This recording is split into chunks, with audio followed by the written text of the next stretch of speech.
মই এই মুহূৰ্তত উপস্থিত আছোঁ ধিং সমষ্টিৰ কটহগুৰিত আৰু এই কটহগুৰিত দেখা গৈছে যে এটা পথে এই অঞ্চলৰ জনসাধাৰণক বাৰুকৈয়ে জলকলা খুৱাইছে আৰু নিৰ্বাচনৰ প্ৰাক মুহূৰ্তত এই পথটো কিন্তু চৰ্চালৈ আহিছে।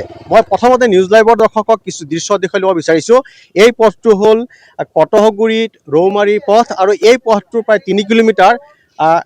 ইয়াৰ যিগৰাকী বিধায়িকা আছিলে শিৱামণি বৰা, শিৱামণি বৰাই 14 লাখ টকাৰে এই ৰাস্তাটো মেৰামতি কৰিছিল যদিও নামমাত্ৰ কাম কৰি পেলাই থৈ দিলে, এই অভিযোগ এই অঞ্চলৰ ৰাইজে উত্থাপন কৰিছে। আৰু এই নিৰ্বাচনৰ প্ৰাক মুহূৰ্তত এতিয়া কংগ্ৰেছৰ পৰা প্ৰাৰ্থিত্ব তেওঁ পুনৰ বিচাৰিছে আৰু এই ৰাস্তাটো চৰ্চালৈ আহিছে।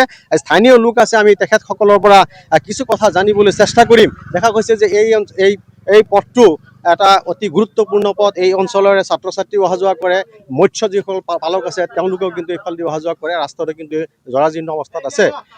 কি ক'ব? হয়, এখন ৰাস্তা আমাৰ কটহগুৰি বজাৰৰ পৰা ৰৌমাৰীলৈকে গৈছে। 2-3খন কলেজ আছে, হাই স্কুল আছে, এম ই স্কুল আছে, এল পি স্কুল বহুতখিনি আছে, জাতীয় বিদ্যালয় আছে। ছাত্ৰ ছাত্ৰীসকলৰ বহুত অসুবিধা হয়। ৰাস্তাত আঁঠুলৈকে পানী হয়, পানীৰ কাৰণে ছাত্ৰ ছাত্ৰী অহা যোৱা কৰিব নোৱাৰে। এইখন ৰাস্তাৰ যোৱা বছৰ শুনিছিলোঁ 14 লাখ টকা, গম পাইছোঁ যে 14 লাখ টকা বোলে হেৰি স্কিম আহিছিলে। 4-5 গাড়ী চেন গ্ৰেভেল পেলাই গোটেইখিনি টকা সিহঁতে আত্মসাৎ কৰিছে বুলি আমি গম পাইছোঁ। কোনে কৰিছিল কামটো? এই শিৱামণি বৰাই কৰিছিলে কামটো। হয়, তেওঁলোকে এটা অভিযোগ উত্থাপন কৰিছে যে শিৱামণি বৰা, বিধায়িকা শিৱামণি বৰাই কামটো কৰিছিলে আৰু এই কামটো তেওঁলোকে আধৰুৱা কৰিলে, অৰ্থাৎ এই টকা কি হ'ল তেওঁলোকে গম নাপায়।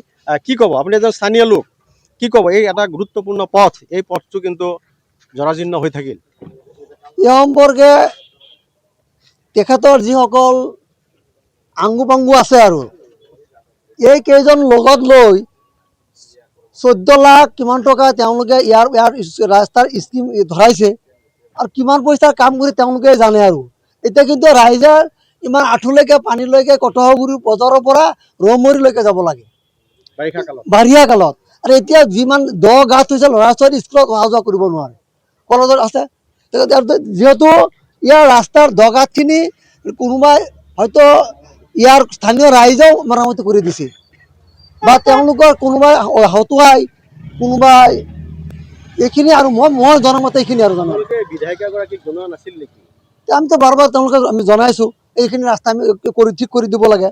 তেওঁলোকে এইখিনি কৰি দিছে, লাহে লাহে কৰিব বোলে এইখিনি স্কিম বোলে। আমিতো এই 5 বছৰ দেখাই নাই তেখেতক, আমি দেখা নাই। আচ্ছা, তেখেতে প্ৰাৰ্থিত্ব বিচাৰিব পাৰে, কিন্তু ৰাইজে আমি তেখেতক সমৰ্থন নকৰোঁ। আমি ইয়াৰ এই ধিং সমষ্টিৰ এজন স্থানীয় নেত্ৰী, এজন নেতা লাগে, নেত্ৰী লাগে, স্থানীয় মানুহ এজন লাগে আমাক, মানে মহিলা হ'লে হ'ল আৰু। হয়, দেখা গৈছে যে বিধায়িকা শিৱামণি বৰাৰ ওপৰত স্থানীয় ৰাইজৰ কিন্তু ক্ষোভ আছে আৰু ক্ষোভ থকাৰ কাৰণো আছে। এই অঞ্চল হ'ল বিজ্ঞানসন্মত পদ্ধতিৰে মৎস্য পালন আৰু পোনা উৎপাদনত অসম বিখ্যাত। আৰু ইয়াৰ পৰাই অসম তথা উত্তৰ পূৰ্বাঞ্চলৰ বিভিন্ন ৰাজ্যলৈ ইয়াৰ পৰা মাছ আৰু পোনা যায়, কিন্তু এই ৰাস্তাটোৰ প্ৰতি তেওঁ গুৰুত্ব নিদিলে, যাৰ বাবেই এই নিৰ্বাচনৰ প্ৰাক মুহূৰ্তত কিন্তু এই ৰাস্তাটো চৰ্চালৈ আহিছে। আৰু ৰাইজেও পণ লৈছে যে আগন্তুক যি নিৰ্বাচন, সেই নিৰ্বাচনত কিন্তু তেওঁক নিবিচাৰে, তেওঁ এজন স্থানীয় প্ৰাৰ্থীহে তেওঁলোকে বিচাৰে। গতিকে সময়ত দেখা যাব শিৱামণি বৰা প্ৰাৰ্থিত্ব পায় নে নাপায় আৰু ৰাইজে কি সিদ্ধান্ত লয়, এয়া সময়ত পোহৰলৈ আহিব।